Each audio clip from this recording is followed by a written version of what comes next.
Carey Salt Company, producer of salt for every farm and home use, brings you the thrilling adventures of The Shadow, the hard and relentless fight of one man against the forces of evil. These dramatizations are designed to demonstrate forcibly to old and young alike that crime does not pay. In just a minute, today's exciting adventure will begin. And that minute is just time enough to remind you that good food tastes oh so much better when it's properly seasoned with Carey's brown packaged table salt. Yes, sir, that's true. For Carey salt is different. Carey salt is deep penetrating. That's right. Carey salt is different. Carey salt is deep penetrating. You see, Carey salt is extra refined. Its good, pure flavor goes deep down into the heart of food. Yes, Carey salt always carries the flavor. So, of course, it makes good food taste better. Get Carey's table salt at your favorite food store in the round black box with a bright red band. It comes either iodized for added health protection or plain. But now, The Shadow.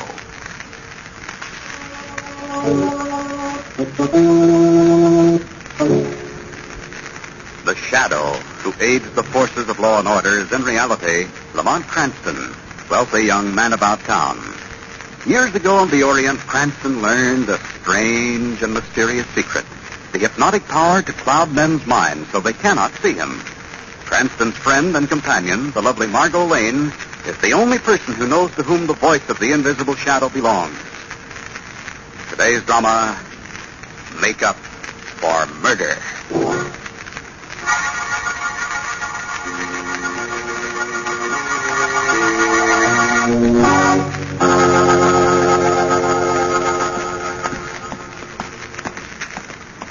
Margo, darling, I hate to have to walk you home so late at night through this part of town. It's pretty gruesome, isn't it, Lamont? I can see now why they call it Beggar's Row. Well, I guess most of the poor beggars in town sleep in these old flop houses. I wonder why Shrevey served up. You told him to come back to the party and pick us up. Well, he probably got a fare that took longer than he expected. Besides, I don't think anyone will bother us in this get-up. You look frightening, darling. Thanks, Angel. You look horrible, too.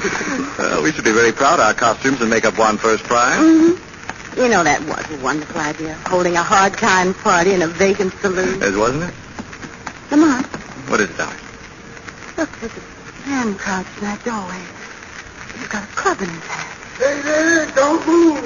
Well, it's only an old beggar. Oh. Hey, listen, mister, how about leaving the poor old man have a little change, huh? Using that stick for a cane, darling. You heard me, mister. That's a good one. How about leaving me have a little change, says I, to a couple of bums worse off than myself. We're bums in his I'm sorry to bother you, stranger. They call me Soft Shoe. I used to be a hooper, see? That's before I fell and twisted both my legs. Oh, that's okay, Soft Shoe. We all make mistakes. They call me Flipper. Used to be in show business, too, an acrobat, see? Oh. That's why I took one flip too many, you know. Looking for a spot to flop, huh? Yeah. Well, keep away from the graveyard if you know what's best for you. Graveyard? That's what we call Mike's flop house. Oh. There's 10 of us died there in the last 2 months. But I got away in time, see, before it got me. Or what got you, Soft Shoe? Whatever's killing off them other poor bums. It's murder, that's what it is. I got away. Yeah, you're off your nuts, Soft Shoe. Nobody's out to kill poor beggars like us. Yes, they are. I know. I got proof, see. What proof, Soft Shoe? Oh, no. No, you don't. I'm not getting myself into no trouble. I'm just lucky I got away. I'm just lucky. What's the matter? I'm lucky. I'm lucky I got away. Lamont. Dead, Margo. Look, there's a bar up ahead, Larry's saloon. Go there and call the police. I'll wait here with the body. Right, John. Be sure to ask for Commissioner Weston. The way we look tonight, any cop who doesn't know us would probably throw us in jail.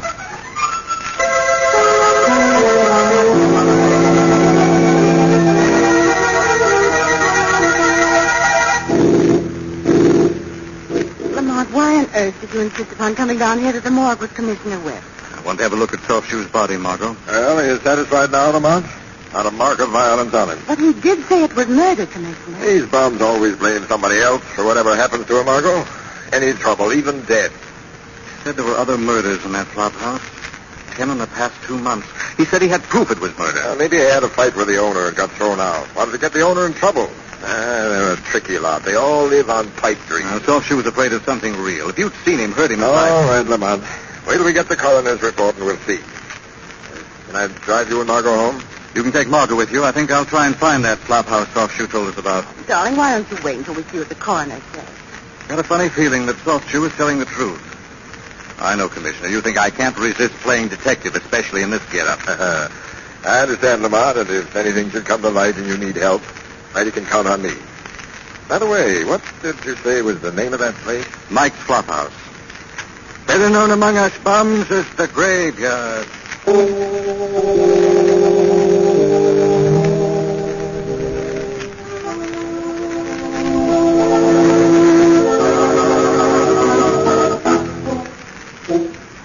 Hi, Mike. Got a bed for tonight? Huh? How'd you know me? I never seen you before. They call me Flipper. Used to be an acrobat, see? All filled up tonight, Flipper. Oh, you got one empty bunk. Soft Shoe won't be back anymore. Soft Shoe. What's happened to him? He kicked off 10 minutes ago right in the street. Soft Shoe did? Oh, poor devil. The police pick him up, his body, I mean? Yeah. And I'll call him in the morning. See that he gets a decent burial anyway. Why, Soft Shoe a special friend of yours? No, I just feel sorry for him, that's all. I try to see that all the bums around here get a decent burial. Got a soft heart, Mike. Yeah, and a soft head, too, I guess. But the only time these poor bums look peaceful and happy is when they're laying in their coffins, dead. Mike, you got a dime for a cup of coffee? You don't need no more of that coffee you drink, Smokey. Now get back to bed. Yeah, who's that? We call him Smokey. Just another beggar, little screwier than the rest. I wrote a new poem, Mike, just for you. No more poems, Smokey. No, you're going to like this one, Mike. Listen. Men may come, men may go. Mike will see they go quick. Roll upon roll. Shut up. Get back to bed. Got any more poems, Smokey? Oh, I have, friend. You'll like them, huh? Minnie's his sweetheart. Minnie's Mike's wife. Minnie'll pat you on the back with a knife. You crazy bum. Look who's standing in the doorway. Mike, are you going to let that bum make up poems like that about me? Minnie and Mike, they're man and wife. They don't think nothing of a beggar's life. Set him up, Mike. Get him out of this room. Come on, Smokey, back to bed with you. I got more poems to recite. You heard what I said. No, Mike. No, I didn't mean nothing wrong, Mike. No. I tell you to get out of Not here. that, Mike. Come on. Please. I told you. Hey, Come on. Mike handles that guy pretty rough, don't he? Maybe he does. What's it to you?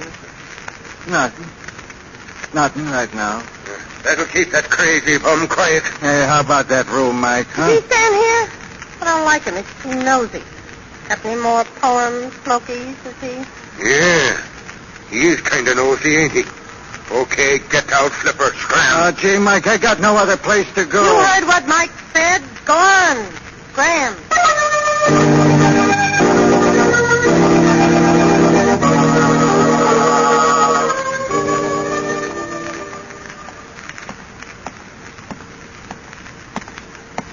Lamont, is that you?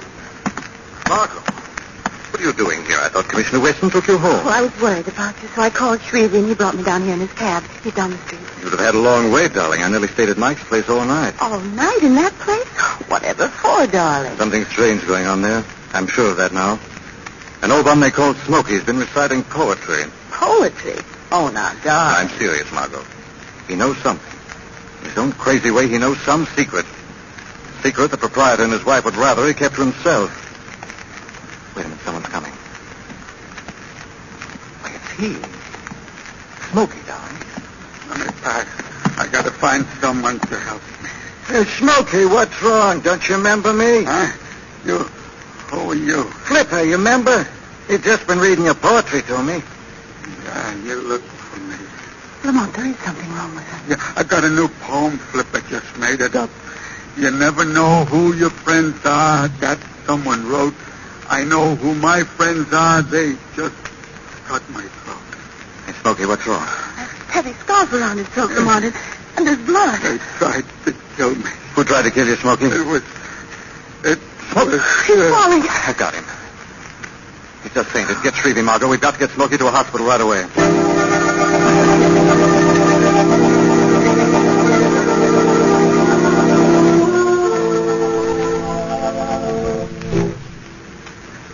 Come on, darling. We can go up and see Smokey now.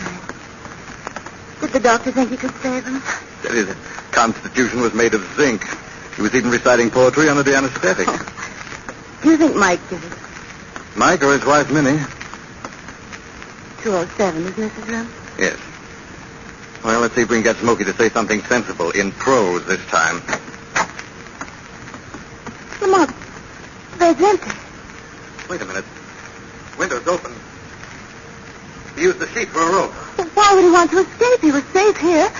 Where would he go? I don't know, Margo. Unless he wanted to get back home for some reason. Back to that small house. That was where he was nearly killed. Why would he go back there of all places? I don't know. He must have had a very good reason. It might be the reason behind all the murders at the graveyard, Margo.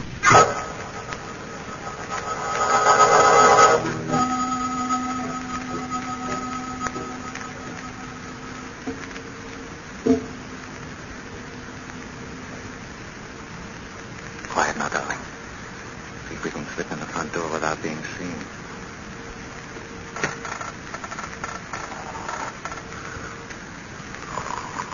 There's Mike behind the desk. Sleep. You've got to tiptoe quietly. That's the desk. Come on, he's waking up. No, he's turning around in his chair. Come on, past the dormitory down the hall there. Sleeping as innocently as though he didn't know that Smokey had his throat cut. Maybe he doesn't know, Margo. It looks like a light coming from under the door at the end of this hall, darling. We can just get past this dormitory without waking any of those men in there. Yeah. Take it easy. So far, so good. There is a light in that room, Lamont. Yes. The door's open part way. We can open it the rest of the way. The room's empty, Lamont. So it seems. Must be Minnie's room. Look in that dresser with her. Wait, Margo. Somebody's in here. Sounds as if it's coming from that closet door. Might be Smokey hiding in there. Or the killer. Keep that, darling. I'm going to open that closet. Now. Mine. It's all mine. You can't have any of it. Smokey, put down that bottle. It's mine. Every bottle filled with money. Okay? Thousands. It's all mine. Lamont, stop him. Smokey, stop it. Let me go. I know I'm dying. But when I go, I'll be buried right. No potted field. I'll have a fancy casket. Flowers. I'll have a fine funeral. Smokey, you've got to go back to that hospital. Now, come along. You keep away from me. You come to get my money. I'll kill you before I let you take it from me. Look out, Lamont. He's coming toward you with that broken bottle. Smokey, I've come to help you. You come to steal my money, but you won't. I'll cut your throat, too. Look out!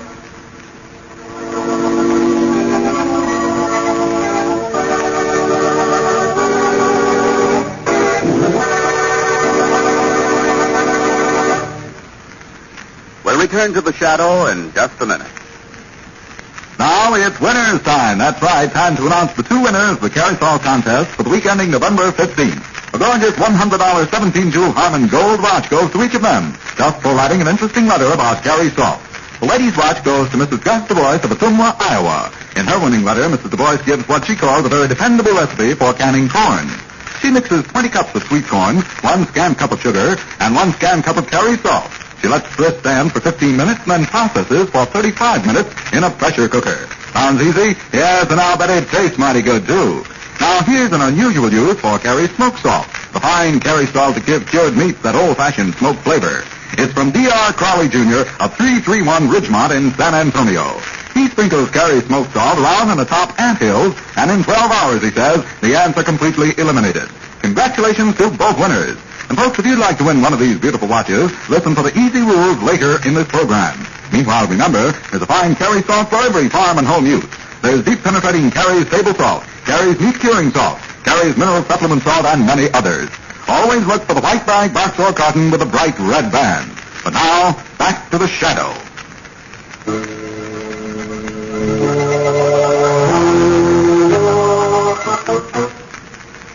In their attempts to solve the mystery of the strange deaths in the flop house on Notorious Beggar's Row, Lamont Cranston and Margo Lane find themselves in the room of the owner's wife. And here they find the latest victim, a beggar named Smokey, who attacks Lamont with a broken bottle. Lamont, he's got your cheek. It's bleeding. He's got his arms now. I tell you, I won't let you take my money. Easy, Smokey. I'll have a good burial. I'll see I'm buried right. Not like the other bombs. Smokey. You will have a good burial, all right, Smokey. He's dead. Yes, darling. What a shame. He might have lived if he hadn't come back for this money. Fortune here, Margo, in these bottles. Look, someone coming down the hall. A woman's footsteps. Minnie must be coming back. We've got to get out. I want you to go, darling, quickly down that fire escape. Well, what about you? Don't worry about me. Minnie won't see Lamont Cranston. It'll be the voice of the shadow who greets her.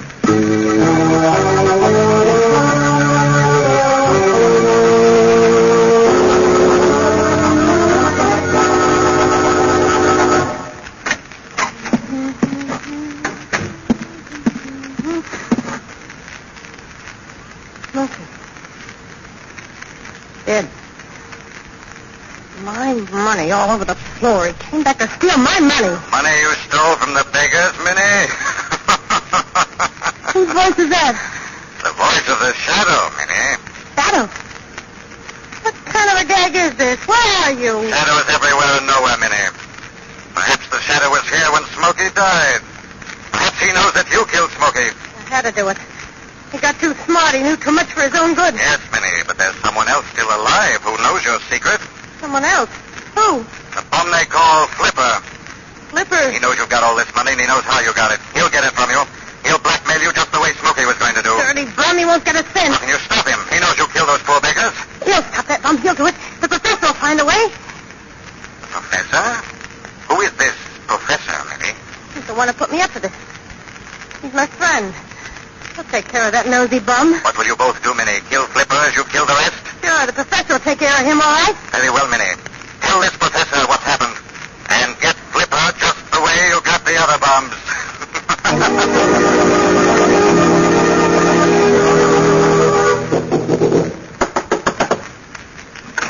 Let me in, Professor, quick. Well, Minnie, my flower, what are you doing here in my workshop at this time of night? There's something I got to tell you, Professor. Well, you're under, my precious. Wait, I'll light a lamp. No, never mind about the lights. Listen to me. My cherub, you're trembling. Listen, a voice just come to me and told me somebody knows we killed them beggars and stole their money. A voice? Oh, come now, my rose petal. Tell you, I heard a voice. I found my bottles broken and the money all over the floor. The voice said that a bum named Flipper was going to blackmail us and get our money away from us. Come, sugar, you're just imagining things. I heard the voice, I tell you. Wait. Just then I felt like there was someone here in your workroom with us. Your nerves are just done, eh? What was that? What are you talking about? Your work table just moved. Then I could swear. How could it, Tulip? You don't see anyone, do you? No. Maybe I'm just jumpy. I guess that voice kind of left. Professor, look. Those little bottles on your shelf, they just moved. Well, it must have been just the wind. See? Just blew the door closed. Yeah, but I heard somebody laugh. You're imagining things. I do say, Blossom, this is odd. What's odd, Professor? I know I had 8 bottles of my stuff on this shelf tonight. Now it seems there are only 7.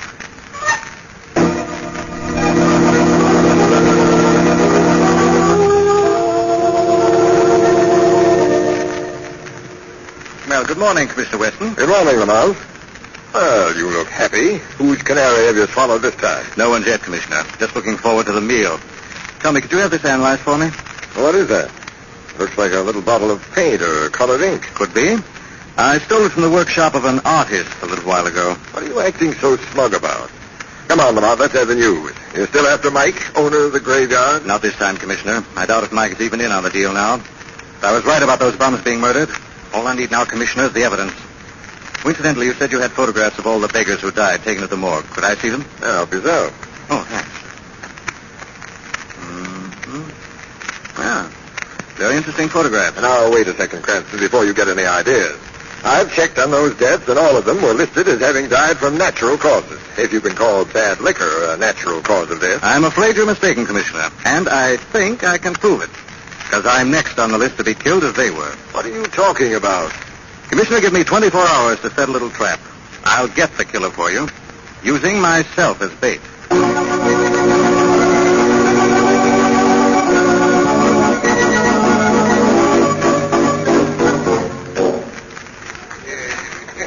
There he is, Professor, that flipper guy. Control yourself, precious. Wheel up, man. What are you going to do? Give him the usual routine. Works on the others, should work on him. Well, good evening, stranger. How about a drink with us? This is my natal day. What's a natal day? My birthday, stranger. Oh, yeah? I'm called Professor. And what may your name be? My name may be Flipper. That's good enough for us. 3 shots, bartender, 1 double. I don't need nobody to buy me a drink. Just for friendship's sake, friend. There's nothing like friendship in this world today. That's right. We all need to be friends. You've got something there, lady. We all need friends. Friends we can trust. Thank you, sir. The double shot to me, bartender. Well, here's to friendship. How about it, brother? To friendship, the 3 of us. Okay, here's to friendship. The 3 of us.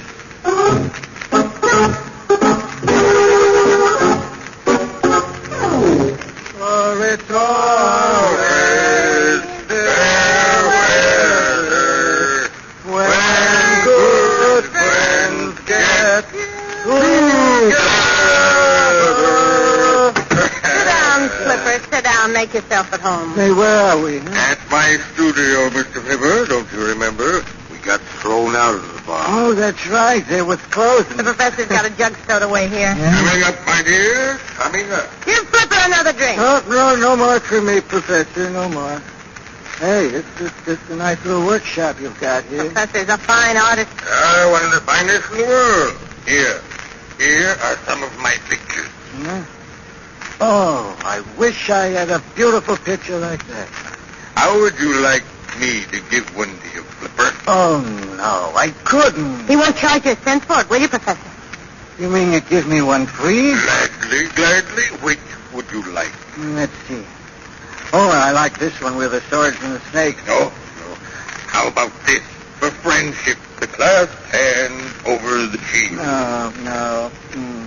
No, I think I like this one better, the skull and crossbones. It's not very appropriate, is it? No? How about the friendship design, brother? It's just the right size. French. Okay. Turn your chair around a little, Flipper. How's this? Get it over quick. I'm nervous as a cat. Now, where would you like it, Mr. Flipper? You like it? Oh, how about right across my chest here? We usually reserve that space for something much bigger. Now, right here on your arm would just fit here. On the inside of my arm don't show so well there. Hand me the needle quickly, minute. Turn it on. Now, this won't hurt much at all, Flipper. Hurry up, Professor. Won't hurt much either. Oh! Now, let me try the needle on you first, for friendship's sake. No, stop a minute. Get over him, you crazy bum! Are you afraid of, Professor, dying of blood poisoning like the other bums? Hey, you ain't no bum. What is this? Clever, weren't you, Professor?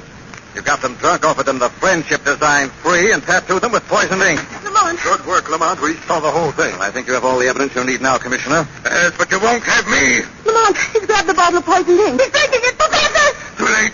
It's too late for me. I'm dying. No! Forgive me my sins. I'm leaving this world. That's right, Professor, but not just now. Say farewell to all my friends. Say farewell. Come on, Professor. Get up off the floor. Huh? But Lamont, he swallowed the poisoned ink. All he swallowed was colored water, Margo. What? I switched the poison bottle earlier this evening.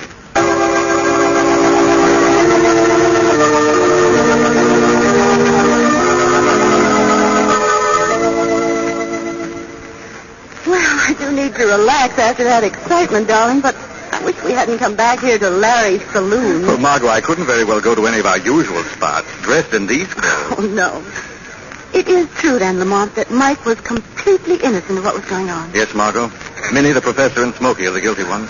Smokey found out which of the beggars carried their life savings around on their persons and told Minnie. Is that it? Yes, and she and the professor got them drunk into the studio and offered them a free tattoo sample. Just as they did you. But how did you guess about the tattoo marks causing the death, darling? Well, I saw Soft-Shoe's body and noticed his friendship tattoo. When I saw the photographs of the others, I noticed they had the same design in the same place. All the tattoos were done on the inner arm over the largest vein, so the poison would be carried directly into the bloodstream. Oh, but didn't the commissioner say they all died of natural causes? If you can call bad liquor a natural cause, is what he said, Margo.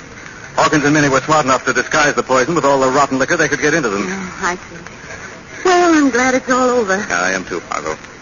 From now on, no more masquerading or makeup. They just get you into trouble. Hey, Bud, ain't I seen you in this bar before?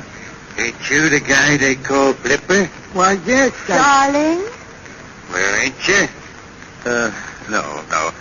My name is Lamont Cranston. I never heard of this Flipper. Never heard of him before in my life.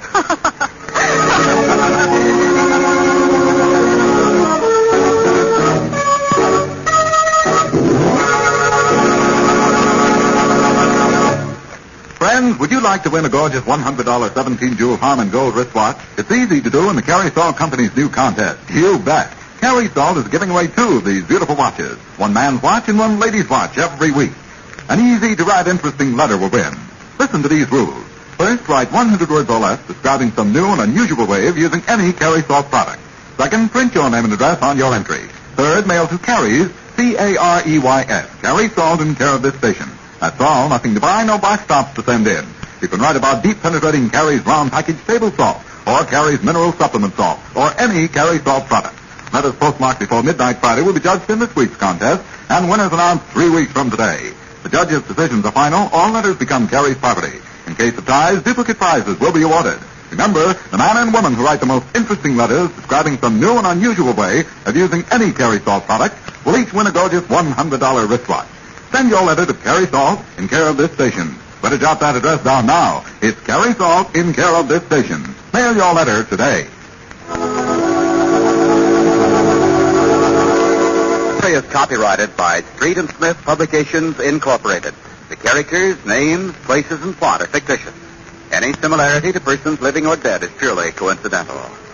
Again next week, the Shadow will demonstrate that The weed of crime bears bitter fruit. Crime does not pay.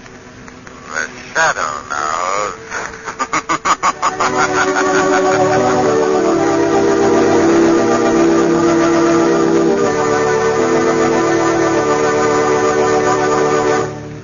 Next week, same time, same station, the Carrie Salt Company brings you another strange and thrilling adventure in the Shadow's daring battle against the forces of evil. Meanwhile, remember, there's a Carrie Salt for every farm and home use. Look for the package with the bright red band. And here's a reminder. Do you attend church regularly? There's a place for you and your talents in the church of your choice. Be a part of the United Church Canvas.